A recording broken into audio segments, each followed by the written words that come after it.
Good evening साथियों। कैसे हैं आप सब। स्वागत है आपका हमारी YouTube channel study with Shailendra में। साथियों, हम एसएससी जीडी की जीके एंड जीएस की सीरीज़ डिस्कस कर रहे थे। अब इस सीरीज़ के अंदर हम सिलेक्टेड क्वेश्चंस को डिस्कस कर रहे हैं और इस सेगमेंट में ये हमारी तीसरी क्लास है। तो इस क्लास के अंदर हमारे पास कुछ क्वेश्चंस हैं जिनको हम डिस्कस करेंगे। राइट, ये हमारे सारे के सारे क्वेश्चन जो हैं वो पी क्वेश्चन होंगे या एक्सपेक्टेड क्वेश्चंस होंगे जो हमारे अकॉर्डिंग लगता है कि ये पेपर में आ सकते हैं। क्लियर है। आइए हम क्वेश्चंस को डिस्कस करते हैं। पहला क्वेश्चन हमारे सामने है, क्या है कि उस प्रक्रिया को क्या कहा जाता है जो जिसके द्वारा आनुवांशिक रूप से समान व्यक्ति उत्पादित किए जा सकते हैं। ऑप्शंस देख लीजिए, ये कुछ चार ऑप्शंस हैं: स्कैनिंग, प्रजनन, प्रकाश संश्लेषण और क्लोनिंग। राइट, तो देखिए, आनुवांशिक रूप से समान व्यक्ति उत्पादित अगर करना है तो आपको क्लोनिंग करानी होगी। राइट, क्या करानी होगी? क्लोनिंग एक प्रोसेस होती है। क्लोनिंग जो है वो एक प्रोसेस होती है, इसके थ्रू जो है वो आप समान व्यक्ति उत्पादित कर सकते हैं। राइट, अगर प्रकाश संश्लेषण की बात करें तो प्रकाश संश्लेषण तो प्लांट्स में होता है ना। और ये प्लांट्स प्लांट्स इसके थ्रू जो है वो अपना पोषण नरिशमेंट गेन करते हैं। और प्रजनन तो रिप्रोडक्शन सिस्टम हो गया, ठीक है, रिप्रोडक्शन हो गया। तो इसके तहत ये श्योरिटी नहीं है कि आनुवंशिक रूप से समान व्यक्ति उत्पादित होगा। और स्कैनिंग तो आप जानते हैं, ये एक डिजिटल वे में सेम चीज़ें बनाने के लिए यूज़ होता है। तो ये तो डिजिटल वे है, तो इसका तो कोई स्थान ही नहीं है। बाकी ये इन तीनों पर हम डिस्कशन कर सकते थे। राइट, सो ऑप्शन नंबर 4 जो है वो इस सवाल का आंसर हो जाता है। क्लियर है। चलिए नेक्स्ट क्वेश्चन देख लीजिए। नेक्स्ट क्वेश्चन क्या है कि स्वर्ण का आणविक सूत्र क्या है। ऑप्शंस देख लीजिए, चार ऑप्शंस हैं: जी, ए यू, ए आई और ए जी। देखिए, ये फैक्चुअल क्वेश्चन है। राइट, तो अगर आपने टेबल याद कर रही होगी, इसकी केमिस्ट्री के अंदर एक टेबल होती है जिसमें जो है सारी फॉर्मूले लिखे होते हैं, किसको क्या कहा जाता है, हाइड्रोजन को क्या बोलते हैं। हाइड्रोजन हालांकि पहला एलिमेंट होता है उस सारणी के अंदर, ठीक है। तो यहाँ पर अगर स्वर्ण की बात करें, गोल्ड की बात करें तो गोल्ड का आणविक सूत्र ए यू होता है। तो ए यू कहाँ पे लिखा है? ऑप्शन नंबर सेकेंड में लिखा है। सो ऑप्शन नंबर जो दो है वो राइट आंसर है। राइट, अगर ए जी की बात करें तो ए जी जो है वो सिल्वर को बोला जाता है। किसको बोला जाता है? सिल्वर को। इट मीन्स हम बोल सकते हैं चांदी। राइट, चांदी का जो आणविक सूत्र होता है वो ए जी होता है। क्लियर है। नेक्स्ट देख लीजिए क्वेश्चन नंबर थर्ड, ठीक है। So option number B is the right answer. Third देख लीजिए, क्वेश्चन नंबर थर्ड क्या है कि डॉट डॉट डॉट का उद्देश्य ग्रामीण क्षेत्रों में स्वरोजगार के अवसर पैदा करना है। राइट, तो चार ऑप्शन देख लीजिए, क्या है? ग्रामीण रोजगार सृजन कार्यक्रम, प्रधानमंत्री उज्ज्वला योजना कार्यक्रम, गरीबी विरोधी कार्यक्रम और प्रधानमंत्री ग्रामोदय योजना। राइट, तो देखिए, ग्रामीण रोजगार सृजन कार्यक्रम एक ऐसा कार्यक्रम होता है जिसके तहत ग्रामीण क्षेत्रों में रोजगार के नए अवसर अवसर पैदा हों, इसकी एक रूपरेखा बनाई गई थी। इट मीन्स ये एक ऐसी योजना थी जिसके तहत ग्रामीण क्षेत्रों में, अगर आप रूरल एरिया से बिलोंग करते हैं और कोई आप न्यू स्टार्टअप ओपन करना चाहते हैं अपने ग्रामीण क्षेत्र में, तो उसके लिए जो है वो गवर्नमेंट के द्वारा अथॉराइज्ड बैंकों के थ्रू आपको लोन दिलवाया जाएगा, जिसके तहत आप न्यू स्टार्टअप लगा सकते हैं, एक नया बिजनेस ओपन कर सकते हैं जिससे आपको रोजगार मिलेगा। राइट, सो ये जो योजना है वो 2008 के अंदर आई थी। तो इस क्वेश्चन के हिसाब से इस क्वेश्चन में बोला गया कि ग्रामीण क्षेत्रों में स्वरोजगार के अवसर पैदा करने का जो उद्देश्य है वो कौन सी योजना लेकर आती है। तो ऑप्शन नंबर ए, जो ऑप्शन नंबर फर्स्ट है, वो इस योजना को फुलफिल करती है। तो option number A is the right answer. इसके अलावा उज्ज्वला योजना की बात करें तो ये 1 मई 2016 को आई थी और इसको जो है वो बलिया से लॉन्च किया गया था। राइट, बलिया से। उसके तहत आपको मालूम है फ्री गैस सिलेंडर आपके बांटे गए थे, ठीक है। फ्री गैस सिलेंडर जो है वो बांटे गए थे। क्लियर है, काफ़ी फेमस रही है ये जो योजना है। गरीबी विरोधी कार्यक्रम ये 70s के दशक में जो है वो लाया गया था। राइट, तो ये कुछ योजनाएं थी। ऑप्शन नंबर 1 जो है वो इसका आंसर हो जाता है। क्लियर है। चलिए नेक्स्ट क्वेश्चन देख लीजिए, क्वेश्चन नंबर 4। दुनिया का सबसे ऊंचा युद्ध क्षेत्र कौन सा है? ठीक है, दुनिया का सबसे ऊंचा युद्ध क्षेत्र हमको बताना है। ऑप्शन देख लीजिए, ये चार ऑप्शन है: Siachen glacier, Gangotri glacier, Nubra glacier और हरी पर्वत ग्लेशियर। राइट। ये देखो बहुत ही आसान सा है, सब बच्चे बच्चे जानते हैं कि दुनिया का सबसे ऊंचा जो युद्ध क्षेत्र है वो सियाचिन ग्लेशियर है। राइट, सियाचिन ग्लेशियर सबसे ऊंचा है। और गंगोत्री की बात करें तो ये तो मध्य हिमालय के अंदर आता है। ठीक है, और यहाँ से एक नदी निकलती है जिसे भागीरथी नदी कहा जाता है। ठीक है, बाद में आगे चल के ये पहुंच जाती है कहाँ पर? देवप्रयाग में पहुंच जाती है। और देवप्रयाग में इस नदी को हम गंगा कहने लग जाते हैं। राइट। ठीक है, यहाँ पे आके ये गंगा बन जाती है क्योंकि इसमें काफ़ी सारी नदियाँ अलकनंदा मंदाकिनी ये सारी मिल जाती हैं और आगे चल के ये गंगा बन जाती है। नुब्रा ग्लेशियर ये भी आपका JNK में ही आता है। ठीक है, ये भी JNK में आता है। ठीक है, तो ये कुछ ग्लेशियर थे, इसमें सबसे ऊंचा युद्ध क्षेत्र कौन सा हो गया? सियाचिन ग्लेशियर। क्लियर है साथियों? चलिए, वैसे अगर श्रेणी कई बार ये पूछा जाता है सियाचिन ग्लेशियर किस श्रेणी के अंदर आता है, तो आप लिख सकते हैं काराकोरम श्रेणी है। काराकोरम श्रेणी, काराकोरम श्रेणी के अंदर जो है वो सियाचिन ग्लेशियर आता है। ठीक है, ये भूगोल का टॉपिक है, काफ़ी बड़ा टॉपिक होता है जिसके अंदर ये सारी चीज़ें डिस्कस करी जाती है। इसमें हिमालय डिस्कस करते हैं, फिर हिमालय की श्रेणियाँ डिस्कस करते हैं, तो काफ़ी लंबा टॉपिक हो जाता है। यहाँ पे छोटा सा बता दिए कि सियाचिन ग्लेशियर सबसे ऊंचा युद्ध क्षेत्र है, काराकोरम श्रेणी के अंदर आता है। राइट, गंगोत्री की बात करें मध्य हिमालय में आती है और ये भागीरथी जो है वो गंगा बन जाती है। जैसी देवप्रयाग पहुंचती है उसको गंगा कहा जाने लगता है। ठीक है, चलिए नेक्स्ट क्वेश्चन देख लीजिए। क्वेश्चन नंबर 5, क्या है? भारत का लौह पुरुष किसे कहा जाता है?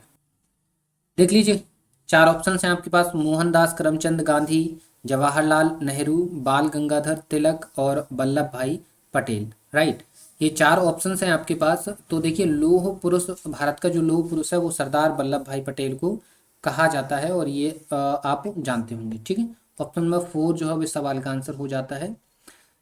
सरदार वल्लभ भाई पटेल की बात करें तो प्रेजेंट में अभी हाल ही में कुछ टाइम पहले गुजरात के अंदर नर्मदा नदी पर, राइट, किस पर? नर्मदा नदी पर एक बांध बनाया गया है जिसे हम बोलते हैं सरदार सरोवर। राइट, क्या बोलते हैं? सरदार सरोवर। इस सरदार सरोवर पर जो है वो एक मूर्ति लगाई गई है जिसे हम बोलते हैं स्टैचू ऑफ यूनिटी। ठीक है, ये मूर्ति जो है ना वो विश्व की सबसे ऊंची मूर्ति है, विश्व की सबसे ऊंची मूर्ति है। राइट, ठीक है, विश्व की सबसे ऊंची मूर्ति है, ये सरदार सरोवर बांध के अंदर लगाई गई है और गुजरात में लगाई गई है। ठीक है, ये किसकी है? सरदार वल्लभ भाई पटेल की मूर्ति है। ठीक है, चलिए, बाल गंगाधर तिलक, जवाहरलाल नेहरू और मोहनदास करमचंद गांधी ये आप जानते हैं। ठीक है, इनको राष्ट्रपिता कहा जाता है। के लिए ज़्यादा डिस्कशन हम करेंगे नहीं क्योंकि हमारा वीडियो काफ़ी लंबा हो जाएगा, क्योंकि ऑलरेडी काफ़ी क्वेश्चन है हमारे पास। ठीक है, नेक्स्ट क्वेश्चन देख लीजिए। क्वेश्चन नंबर 6, चुनाव आयोग का प्रमुख डॉट डॉट डॉट द्वारा नियुक्त किया जाता है। ऑप्शन देख लीजिए, चार ऑप्शन हैं आपके पास। क्या है? केंद्र सरकार, भारत के मुख्य न्यायाधीश, भारत के राष्ट्रपति और इनमें से कोई नहीं। ठीक है, देखिए, भारत में जितनी भी हाई लेवल की नियुक्तियां होती हैं, राइट, हाई लेवल के जितने भी अपॉइंटमेंट्स होते हैं वो सारे के सारे जो हैं वो प्रेसिडेंट ऑफ इंडिया के द्वारा किए जाते हैं। ठीक है, तो या चुनाव आयोग की जो नियुक्ति है वो किसके द्वारा करी जाएगी? वो करी जाएगी भारत के प्रेसिडेंट के द्वारा। ठीक है, भारत के राष्ट्रपति जो है वो इसकी नियुक्ति करेंगे। ठीक है, भारत के मुख्य न्यायाधीश की नियुक्ति भी तो कौन करता है? भारत के राष्ट्रपति करते हैं। केंद्र सरकार में जो कैबिनेट का गठन होता है, लाइक प्रधानमंत्री बनाया जाता है, मंत्रिपरिषद बनाई जाती है, उनकी भी नियुक्ति कौन करता है? भारत के राष्ट्रपति करते हैं। राइट, सो जितनी भी हाई लेवल की अपॉइंटमेंट्स हैं वो सारी की सारी ज़्यादातर राष्ट्रपति के द्वारा ही करी जाती हैं। क्लियर है साथियों? आइए नेक्स्ट। वैसे आपने देखा होगा अनुसूची सेकेंड, अगर आपने पढ़ी हो अनुसूची 2, इसके अंदर जितने भी पदों के नाम आते हैं उन सभी की नियुक्ति जो है वो भारत के राष्ट्रपति करते हैं। क्लियर है? ये डाउट आपका क्लियर हो गया है। नेक्स्ट क्वेश्चन पर चलिए। देखिए, क्वेश्चन नंबर 7 क्या है? क्वेश्चन नंबर 7 है कि 1948 ओलंपिक में पहला स्वर्ण पदक जीतने वाली भारतीय राष्ट्रीय फील्ड हॉकी टीम का कप्तान कौन था? ठीक है, तो देख लीजिए ये चार ऑप्शंस हैं, किशन लाल, सरदार सिंह, मनप्रीत सिंह, आकाशदीप सिंह। तो देखिए किशन लाल जो है वो ऐसे हॉकी प्लेयर हैं और उस टीम के उस टाइम पे वो कैप्टन थे जिन्होंने जो है वो स्वर्ण पदक जीता था, right. So option number 1 is the right answer. तो 1948 में जो ओलंपिक हुआ था उसमें भारतीय हॉकी टीम के कैप्टन थे और उस हॉकी टीम ने जो है वो स्वर्ण पदक जीत लिया था। क्लियर है? आइए नेक्स्ट क्वेश्चन देख लेते हैं, क्वेश्चन नंबर 8। निम्न में से चुनाव आयोग का कर्तव्य नहीं है। ऑप्शंस देख लीजिए। प्रत्यक्ष चुनाव कराना, देखिए डायरेक्ट चुनाव कराना और इनडायरेक्ट चुनाव कराना, डायरेक्ट और इनडायरेक्ट, ये दोनों टाइप के इलेक्शंस को कमीशन करना हमारे चुनाव आयोग का जो है वो कर्तव्य होता है। तो ये तो कर्तव्य है, यहाँ पूछा है कर्तव्य नहीं है। ठीक है, चुनाव का संचालन करना, नियंत्रण करना, ये चुनाव आयोग का कर्तव्य होता है कि किसी भी एरिया में जहाँ पे चुनाव हो रहा है उसको संचालन करना, उस पर कमांड करना, ये सारी चीज़ें इन सारी चीज़ों के लिए चुनाव आयोग रिस्पॉन्सिबल होता है। ठीक है, चुनाव का निरीक्षण कराना ये भी चुनाव आयोग के अंदर होता है। फिर क्या, स्थानीय चुनाव ना कराना। देखिए स्थानीय चुनाव ना कराना तो कोई बात ही नहीं है, क्योंकि चुनाव आयोग का काम ही है, चाहे वो निचले स्तर पर हो चाहे अपर लेवल पर हो, सभी जगह चुनाव को कमीशन करना चुनाव आयोग का काम होता है। हालांकि केंद्र के चुनाव आयोग की रिस्पॉन्सिबिलिटीज़ अलग होती हैं, वो स्थानीय चुनाव नहीं कराएगा, और स्टेट के जो है वो चुनाव आयोग होते हैं उनकी रिस्पॉन्सिबिलिटीज़ अलग होती हैं। ठीक है, लेकिन यहाँ पर स्टेट और केंद्र में डिफरेंस नहीं किया गया, यहाँ चुनाव आयोग बोला गया है, मतलब चुनाव आयोग में स्टेट और सेंट्रल दोनों की जो ड्यूटीज़ हैं वो बताई गई हैं। ठीक है, तो स्थानीय चुनाव कराना भी चुनाव आयोग का कर्तव्य है, लेकिन यहाँ लिखा है स्थानीय चुनाव ना कराना, तो ये इसका कर्तव्य नहीं है। ठीक है, तो ऑप्शन नंबर 4 जो है इसका आंसर हो जाता है। क्लियर है, option number 4 is the right answer. अब नेक्स्ट क्वेश्चन देख लीजिए। क्या है, रबी की फसल की बुवाई की जाती है? चार ऑप्शन हैं आपके पास, अप्रैल मई जून, अप्रैल मई, मई जून, जनवरी फरवरी, अक्टूबर नवंबर। कब की जाती है? देखिए अभी आप प्रेजेंट में अगर ग्रामीण रूरल एरिया से बिलोंग करते हैं तो अभी आप देखेंगे कि कुछ जगह बुवाई हो चुकी है और कुछ जगह बुवाई हो रही है। मतलब ये अभी कौन सा टाइम पीरियड चल रहा है? ये चल रहा है अक्टूबर नवंबर वाला। तो कुछ जगह बुवाई हो चुकी है और कुछ जगह बुवाई हो रही है। तो अभी कौन सा सेगमेंट चल रहा है फसल का? अभी चल रहा है रबी की फसल का टाइम। किसका चल रहा है? रबी की फसल का टाइम, राइट। तो आप देख पा रहे होंगे, तो रबी की फसल की बुवाई कब होगी? अक्टूबर नवंबर में। काटी कब जाएगी? मार्च अप्रैल में, राइट। बोई जाएगी अक्टूबर नवंबर में, काटी जाएगी मार्च अप्रैल में। तो देखिए यहाँ पर अक्टूबर नवंबर ये लिखा हुआ है, तो रबी की फसल की बुवाई कब होगी? अक्टूबर नवंबर में, right. So option number 4 is the right answer. Clear है? चलिए नेक्स्ट क्वेश्चन देख लेते हैं। क्वेश्चन नंबर 10 है, शंकर अंतर्राष्ट्रीय गुड़िया संग्रहालय डॉट डॉट डॉट में स्थित है। ठीक है, जिसको डॉल म्यूजियम भी बोला जाता है। ठीक है, डॉल म्यूजियम। चार ऑप्शन देख लीजिए, ये रहे नई दिल्ली, पुणे, मुंबई और कोलकाता। ठीक है, तो ये जो डॉल म्यूजियम है ना, ये नई दिल्ली के अंदर है। ठीक है, जो शंकर अंतर्राष्ट्रीय डॉल म्यूजियम है ना, वो नई दिल्ली के अंदर है। क्लियर है? तो चाहिए, तो ये क्वेश्चन आपको समझ में आ गया होगा और आपने टिक भी करके रखा होगा। ठीक है, नेक्स्ट क्वेश्चन देख लीजिए। देखिए क्वेश्चन नंबर 11 है, भारत के मशहूर शहनाई वादक। अगर आपने हमारा पहला वीडियो देखा होगा ना, इससे पहले जो 2 वीडियोस हैं, अगर 2 वीडियोस देखे होंगे तो आप इस क्वेश्चन का आंसर इजीली दे पाएंगे, क्योंकि वहाँ पर एक ऑप्शन में हमने इनको समझाया हुआ था। ठीक है, भारत के मशहूर शहनाई वादक कौन है? ये 4 ऑप्शन हैं आपके पास, बिस्मिल्लाह खान, रवि प्रसाद, हरि प्रसाद और लतीफ़ खान। ठीक है, तो भारत के मशहूर शहनाई वादक, ठीक है, तो बिस्मिल्लाह खान कौन थे? बिस्मिल्लाह खान थे शहनाई वादक। अगर रविशंकर की बात करें तो रविशंकर जो है वो सितार बजाते थे। हरि प्रसाद चौरसिया बांसुरी बजाते थे और लतीफ़ खान जो है वो सारंगी बजाते थे। ठीक है, तो अब आपको समझ में आ रहा होगा कि option number A is the right answer. ठीक है, ऑप्शन नंबर फर्स्ट जो है वो इसका राइट आंसर है।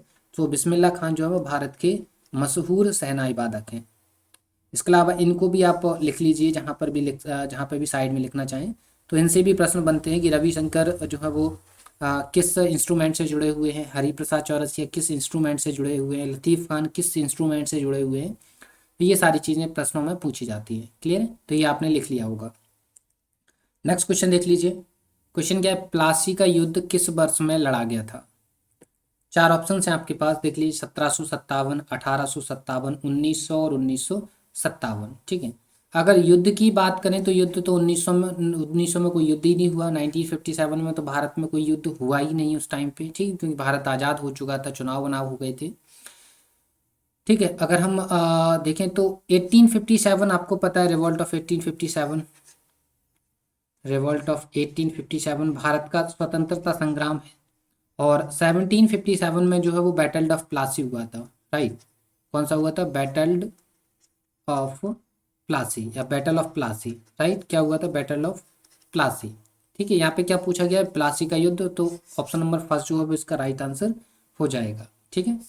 बैटल ऑफ प्लासी किस किस के बीच में हुआ था? बंगाल के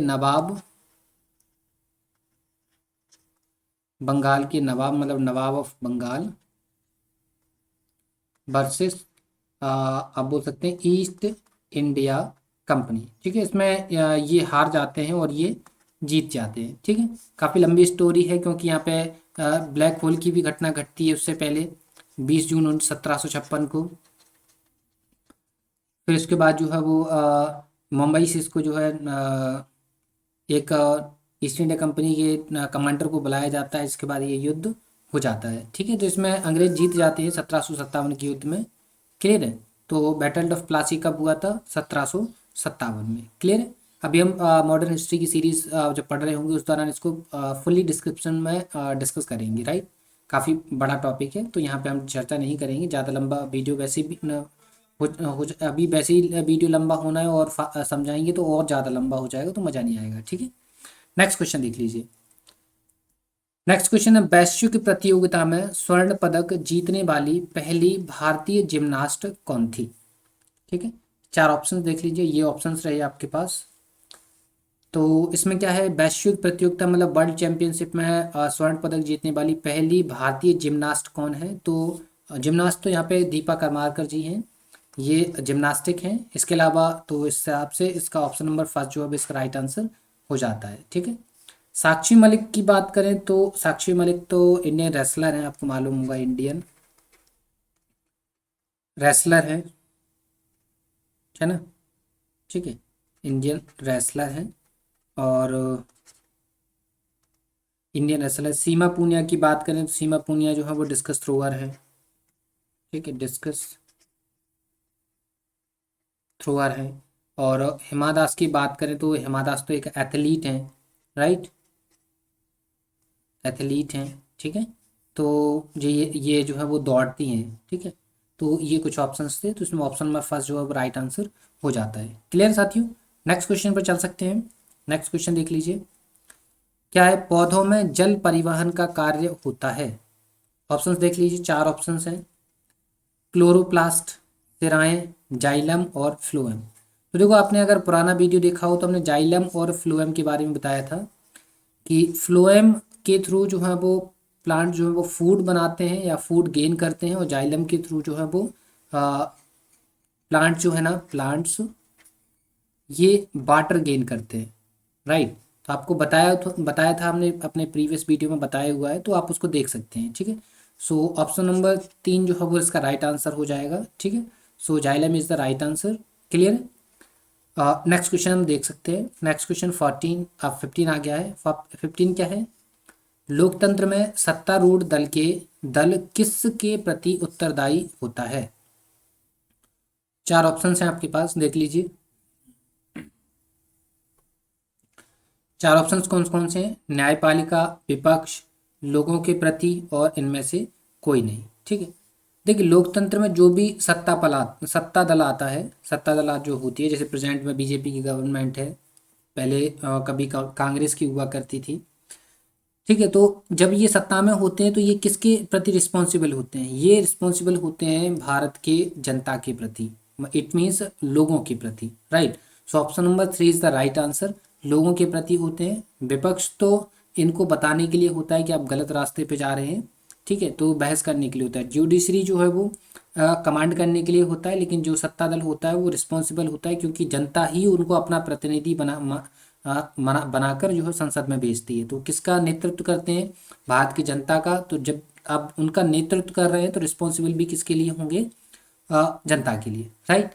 so question number 15 is the जो क्वेश्चन नंबर 15 है वो आपको समझ में आ गया है। So option number 3 is the right answer. Clear है? चलिए नेक्स्ट क्वेश्चन देख लीजिए। क्या है? पुस्तक the paradoxical prime minister dot dot dot द्वारा लिखी गई है। ये बताना, ये द पैराडॉक्सिकल प्राइम मिनिस्टर किसने लिखी है? ऑप्शंस देख लीजिए, 4 ऑप्शंस हैं। अशोक गहलोत, शशि थरूर, ज्योतिरादित्य सिंधिया और डॉक्टर मनमोहन सिंह। क्लियर है? तो देखिए इस टाइप की कुछ जो, अगर आप बुक का टाइटल देख के अगर इन ऑप्शंस को देखें तो ऑब्वियसली आप इसको समझ जाएंगे। वैसे ये बुक जो है वो शशि थरूर जी ने लिखी है, ठीक है, ये बुक जो है वो शशि थरूर जी ने लिखी है, तो इसका ऑप्शन नंबर 2 जो है वो राइट आंसर हो जाएगा। क्लियर है? ये तो वैसे भी राजनेता हैं, तो इनकी बुक्स तो इस टाइप की टाइटल पर डिसाइड नहीं होती हैं, ठीक है।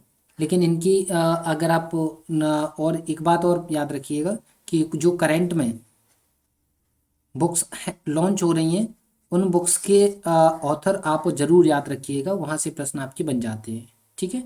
तो द पैराडॉक्सिकल प्राइम मिनिस्टर किसकी बुक है? शशि थरूर जी की बुक है। क्लियर है? तो कुछ आंसर समझ में आ गया है। Option number 2 is the right answer.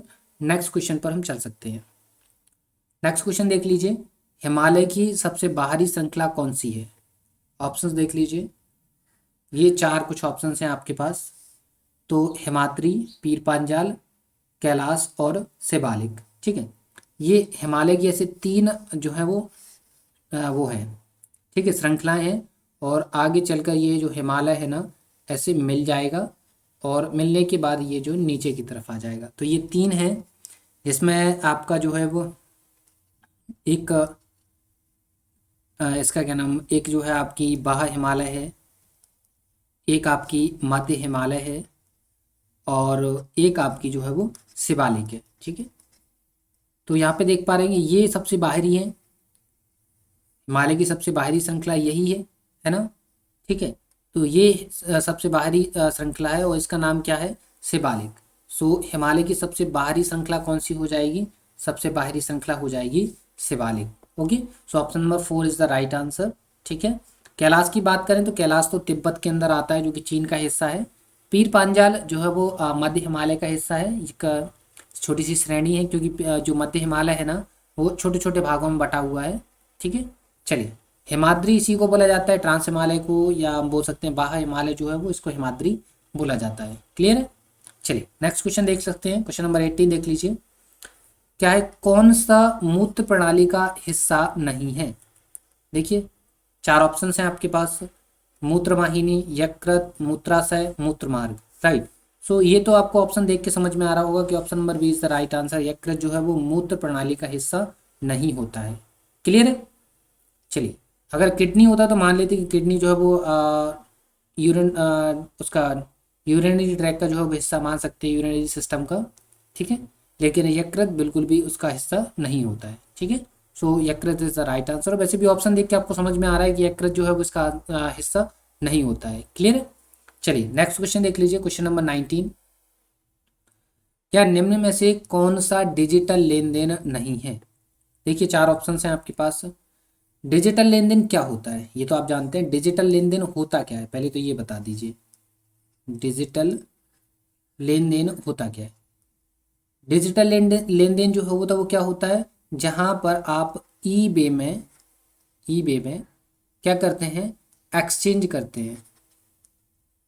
किसको? किसको एक्सचेंज करते हैं? मनी को, ठीक है। जब आप इलेक्ट्रॉनिक वे में या ई बे में एक्सचेंज करते हैं मनी को, तो वो क्या कहलाता है? डिजिटल लेन देन। तो पेटीएम में क्या ऐसा होता है? बिल्कुल पेटीएम में ऐसा होता है कि आप अपने पैसे किसी को ट्रांसफ़र कर सकते हैं, किसी से पैसे ले सकते हैं, ठीक है।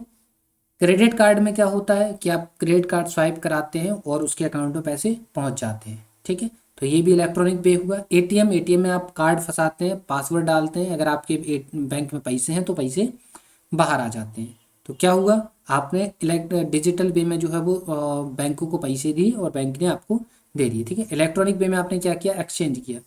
लेकिन नगद लेन देन में इलेक्ट्रॉनिक का कोई भी मतलब नहीं निकलता है, ठीक है। So option number second is the right answer. नगद लेन देन एक ऐसा वे है जो डिजिटल लेन देन का कोई भी हिस्सा नहीं है। क्लियर है। चलिए लास्ट क्वेश्चन हम देख लेते हैं।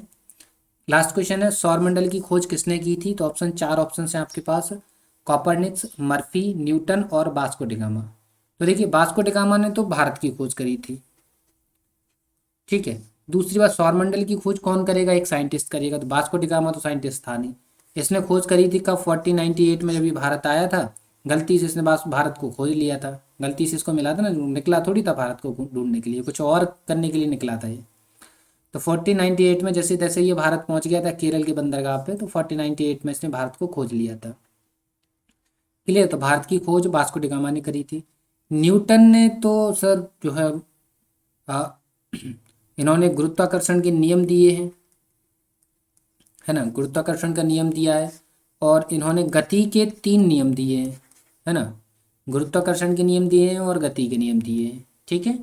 चलिए मर्फी की बात करें तो मर्फी ने 80-20 का नियम दिया है, जो कि एक चर्चा का विषय, कोई खास लेना देना नहीं है। इनका मानना ये है कि अगर आपको लगता है कि कोई चीज़ गलत है तो फिर वो गलत होगी, ऐसा इनका मानना है, ठीक है। इसके एग्जांपल्स ये हैं कि बोलते हैं कि अगर आपके हाथ में ग्रीस लगा है तो ज़रूरी है कि आपकी नाक में खुजली होगी। तो इस टाइप से ही तो कुछ मजाक मजाक वाला इन्होंने जो है वो नियम दिया था।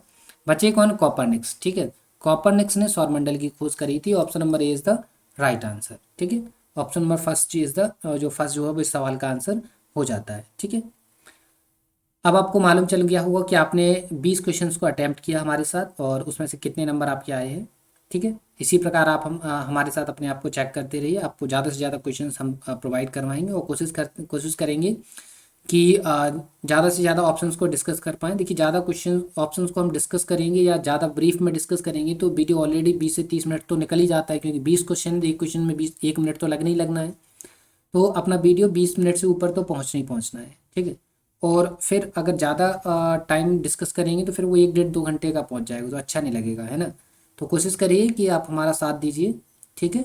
और अगर आपको कोई स्पेशल टॉपिक से रिलेटेड थ्योरी चाहिए है तो आप हमें कमेंट सेक्शन में मेंशन करिए, उसका प्रॉपर वीडियो आपको बना के दिया जाएगा। क्लियर है साथियों। तो उम्मीद करते हैं आपको वीडियो पसंद आया है, ठीक है। वीडियो और इस सेशन की आपको पीडीएफ भी मिलेगी, पीडीएफ आपको हमारे टेलीग्राम चैनल पर मिलेगी।